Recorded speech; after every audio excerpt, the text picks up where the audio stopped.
நம்ம எப்போ கண்டுபிடிச்சாலும் point of consideration, அதாவது எந்த பாயிண்டில் கண்டுபிடிக்கிறோமோ அதுக்கு அவேயாக இருக்கணும், எட்டி போகணும், அப்போ தான் இது. ஸோ இங்கே 3 பாயிண்ட், ஏன்னா 3 இடத்துல இருக்கு இல்லையா. ஸோ இந்த பாயிண்ட்டை நான் என்னென்னு எடுத்துக்கிறேன், ஏன்னு எடுத்துக்கிறேன், இந்த பாயிண்ட்டை வந்து பின்னு எடுத்துக்கிறேன். ஸோ இப்போ 2 பாயிண்ட் இருக்கு, ஓகேயா. ஸோ இப்போ இது வந்து நான் சின்னு எடுத்துக்கிறேன். இப்போ இந்த சி பாயிண்டில் வந்து நான் கண்டுபிடிக்கணும்னா ஃபர்ஸ்ட் வந்து என்னது, இப்போ இந்த டென்ஷன் டீன்னு கொடுத்துருக்காங்க, இதுக்கு ஒன்றும் கொடுக்கல, அதனால நான் டீன்னு எடுத்துக்கிறேன். சரியா. இதனுடைய வெயிட் வந்து டவுன்வர்ட்ஸ், வெயிட் வந்து மாஸ் இன்டூ எம்ஜி.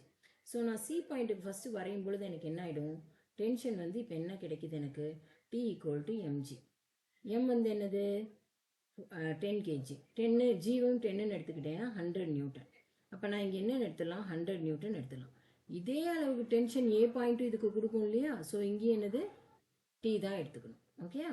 ஸோ இப்போ நான் பாயிண்ட் ஏக்கு நான் இதே மாதிரி ஒரு டயக்ராம் வரைஞ்சேன்னா நல்லா பாருங்கள், பாயிண்ட் ஏக்கு டி வந்து கீழே ஆக்ட் பண்ணுது, T1 வந்து அவே, அதனால இந்த சைடு, ஓகே. அதே மாதிரி T2வும் அவே. ஸோ பாயிண்ட் ஏ எடுத்துகிட்டு நீங்கள் சால்வ் பண்ணுங்கள். ஒரு டி இங்கே ஆக்ட் பண்ணுது, இன்னொரு T1 நெகட்டிவ் எக்ஸ் ஆக்சஸில், இது வந்து இங்கே T2. இப்போ எனக்கு இந்த ஆங்கிள் வேணும்னா என்ன பண்ணணும், ஜஸ்ட் இந்த லைன் இப்போ எக்ஸ்டெண்ட் பண்ணுங்கள், இது ஒரு ரைட் ஆங்கிள் ட்ரையாங்கிள் ஆகிடும். இது 30னா இது வந்து 60 டிகிரி. சரியா. அப்போ 60 டிகிரின்னு நான் இங்கே என்ன எடுத்துக்கலாம், ஸோ இது வந்து 60 டிகிரி. அப்போ எனக்கு T2வை ரிசால்வ் பண்ணால் இது T2 cos 60, இது வந்து T2 sin 60. அவ்வளோதான். இப்போ T2வை நம்ம எரேஸ் பண்ணிடலாம், ஏன்னா ரிசால்வ் பண்ணியாச்சு இல்லையா. இப்போ ஈக்குலிபிரியமில் இருக்கிறதுனால சம் ஆஃப் த ஃபோர்ஸஸ் 0. அப்போ T2 sin 60 is equal to T. நமக்கு டி தெரியும் கரெக்டாக. T2 sin 60 என்னது, sin 60 வந்து √3/2. டி இப்போ தான் கண்டுபிடிச்சி வச்சுருக்கோம் 100ன்னு. அப்போ T2 என்னது 200/√3 நியூட்டன். சரியா. அப்புறம் இந்த சைடு நம்ம இது பண்ணோம்னா T1 equal to T2 cos 60. அப்போ T1 ஈக்குவல் டு 200/√3, cos 60 என்னது 1/2, ஸோ 100/√3 நியூட்டன். இப்போ திரும்ப வந்து இந்த சைடு பாயிண்ட்டுக்கு வாங்க. இப்போ எல்லா பாயிண்ட்டையும் விட்டுட்டு இப்போ நான் வந்து T4க்கு வரேன். T4க்கு வர இந்த பி பாயிண்ட்டில் நான் சால்வ் பண்ணால் T3 என்ன பண்ணும், டென்ஷன் அவே, ஸோ T3 இங்கே இருக்கும்.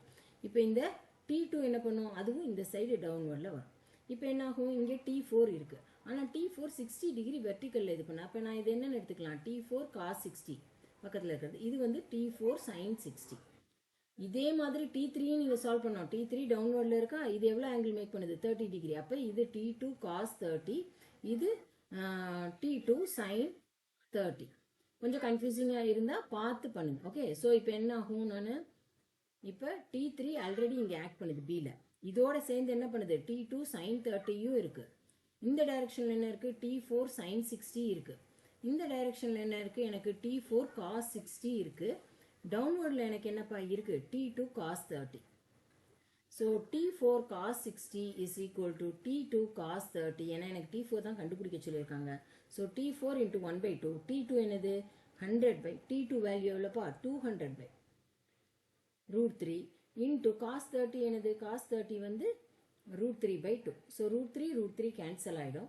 ஸோ இந்த 2 இதுவும் கேன்சல் ஆச்சுன்னா 100. அப்போ T4 வந்து 200 நியூட்டன். இதுதான் கரெக்ட் ஆன்சர், ஓகே.